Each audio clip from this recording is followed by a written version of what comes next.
everyone, it is Dani'i and welcome to this update video. I trust and hope that you're having a great week so far. And we're going to be looking at what is going on across the Atlantic Basin.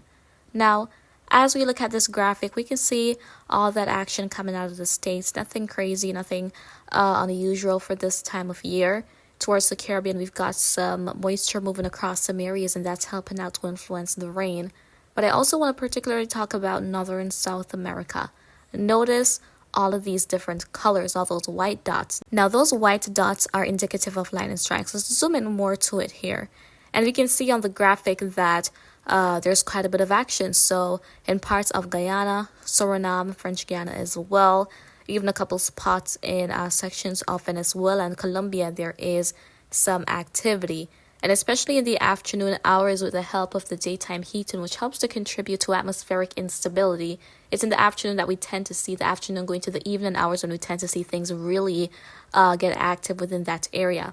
But one thing as well, if you're not aware, we are also in a La Nina. Now with a La Nina pattern, that typically means that the ocean surface temperatures in the ENSO region, ENSO stands for El Nino Southern Oscillation. So when the temperatures there are a bit cooler than normal for a persistent amount of time, then we are in La Nina conditions. But La Nina, it influences global weather, including the weather for this area here. So it tends to lead to more instances of rainfall activity. So it helps to contribute to above average rain. So we're in a weak La Nina right now. And as we even take a look at the latest graphic from the Climate Prediction Center, this was actually released 2 days ago. Let's take a look at this. So for the vicinity of the Caribbean and also for parts of the Americas, Central America, going to South America, this is for the week of the 12th to the 18th of February. And here we can see these different green shadings. The green shading indicates the probability of above average rain. So we can see that we've got parts of Central America and even Northern South America and Caribbean highlighted. And the darker the shade of green is, the higher that probability of above average rain. So particularly for parts of Costa Rica, Panama, Colombia, even going to Venezuela, the Guyanas as well, most of the Lesser Antilles, potentially the ABC Islands may experience a little bit more wetter than normal weather. But those are the areas within this highlight here. So things may get a little bit active within that time period. And even as we head to the end of February, we can also still see some green shadings around for parts of the Eastern Caribbean, Central and Northern South America. So that's what we have going on now, and that's also the influence of La Nina. It helps to make that area a bit more active, and more activity, more rain equates to the higher chance of flooding taking place and even landslides as well. So if it's the case where you experience any heavy rainfall, guys, and there's any flooded roadways, bridges, do not attempt to cross, turn around, don't drown. But overall, for the Caribbean islands, it is the dry season, of course, so we're not expecting that kind of crazy weather, at least not yet. But as we're going to be heading into the next 2 to 3 months, things will really start to get more active in terms of the rainy pattern here, with the periods of heavy rain and even thunderstorms. So as we take a look at the rainfall forecast throughout the rest of today, this is what we're seeing here. Again, more colorful shadings towards parts of South America. More color indicates higher rain totals expected. So rainfall amounts exceeding an inch or around an inch for parts of southern Colombia, southern Venezuela, going to most of Guyana, Suriname, and French Guiana is definitely going to get more active. And as we head to the vicinity of the Lesser Antilles, we've got those cloud clusters coming in from the east, helping out to influence some intermittent rain. At times it may be light, it may be moderate, or maybe even an instance or two of heavy downpours. So that's definitely possible.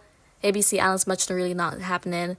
And as we head towards Central America, going to parts of Costa Rica, Panama, even Nicaragua, sections of Honduras as well, it may get a little bit active. San Andres, Providencia, some showers definitely around.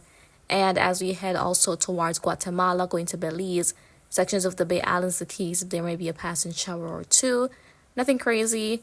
Things will likely be on the dry side for the Cayman Islands. And even as we head to most of Cuba, the Northern Bahamas, the Florida Peninsula, and for much of Jamaica, it's overcast with some periods of rainfall activity. So that's been the kind of weather throughout the day for most parishes. Some areas not experiencing much at all, though. And a similar story as we head towards Haiti and the Dominican Republic, Puerto Rico and the Virgin Islands, and even for the Central and Southern Bahamas. So that's what's going on in terms of the weather conditions, guys. And as I had mentioned, the La Niña as well. This is a look at our temperature anomaly for the for the planet. So here we can see these different colors, and the blue shading indicates where sea surface temperatures are cooler than normal. Whites indicates that temperatures are pretty much average, and then the shades of yellows, oranges, reds indicate above normal temperature. So we can see that a swath of those blue shadings there indicating the ENSO region. So we've got those cooler than normal sea surface temperatures, aka La Nina, and it is a weak La Nina, as I had mentioned. And in terms of the hurricane season, I'm going to be making a video. I'll post that to my second channel, Weather Extras, within the next week, talking about what is probable going forward. Are we going to be in a La Nina by the time the hurricane season kicks in? And what are the typical influences of La Nina on the hurricane season? So that's something I will be discussing in an exploratory video on my second channel. So if you haven't already, you can go over there and subscribe. Tap that notification bell as well so you'll know when I post that video. And in the meantime, you can check out my other videos and even my latest one if you have not seen it, which uncovers the science behind snow and whether or not there has been snow in Jamaica. So that's that, and pretty much what I wanted to share with you in this video today, guys. So I do hope you found it to be quite informative. However, if you have any questions, feel free to drop them in the comments. I'll get to you when I can, and remember to always be weatherwise.